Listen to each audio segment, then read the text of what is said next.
kings, queens, and everyone in between? Welcome back to Gears and Queers. I am Chris, and last time we checked in with you guys, my 99 Mercedes-Benz ML320 was my most reliable car and my daily driver. That era has ended.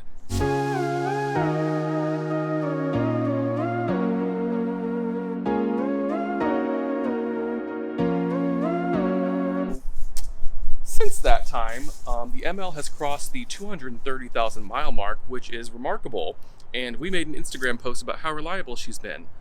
250 miles later, the transmission exploded.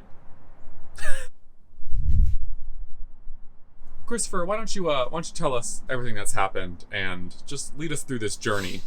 Well, okay, so one fine Tuesday evening, I was driving the ML, and I came to a stop at a light, and when I went to take off, the car did not move and then lurched, and there was a really loud rotational clacking sound, and it just kept lurching, and my first thought was the transfer case, because those are a known part to fail on these cars, the Borg-Warner source to transfer case.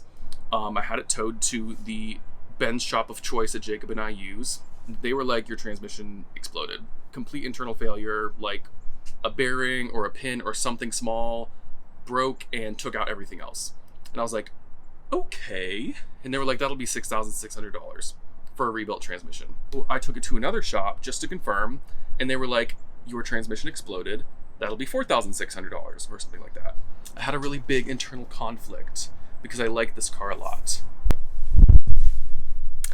You might recall that I bought the ML for $2,750, which is distinctly less than $4,600, $6,600, whatever.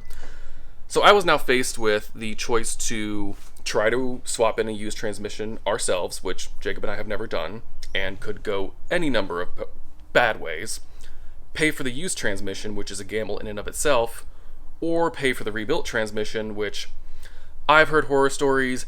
That's a lot of money. This car was not a lot of money. You see the enigma here. What I decided to do is, because I like this car so much, and because cars are so expensive right now, and because this one was maintained supremely well, I took the gamble on a used transmission. And the used transmission that went into the car is great, except for an occasional flare from second to third gear, which possibly can be fixed with a $5 spring. More on that later. But when I picked the car back up, both of the rear shocks gave out. Now it rides like an 18th century covered wagon. Miss ML has had, at this point, over $20,000 of work in the receipts that I have over her lifetime. And I think she's got a lot of life left in her. And because nobody buys an old Mercedes expecting it to be a thrifty and economical mode of transport, kind of asked for this. So where do we go from here?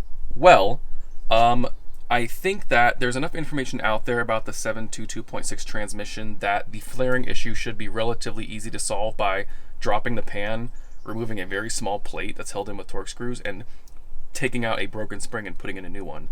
That honestly doesn't intimidate me. Jacob and I have done transmission stuff before. What does intimidate me is the rear suspension on this car is struts.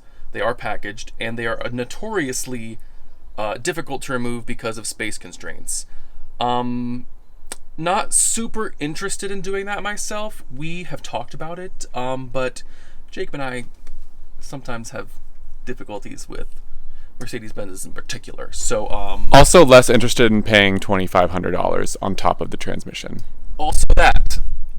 So stay tuned. All of that to say, we're very fond of problematic, difficult, costly shitboxes here at Gears and Queers, and I don't see that changing anytime soon. So Miss ML will be back. Whether or not that drains my life savings is to be determined. But basically, stay tuned on Miss ML because we will be fixing her one way or another. And you can head over to gearsandqueers.com, our website, for a little blog I put together about my emotions and feelings regarding this whole fiasco. And anyway, thank you for watching. Like, share, and subscribe, or don't.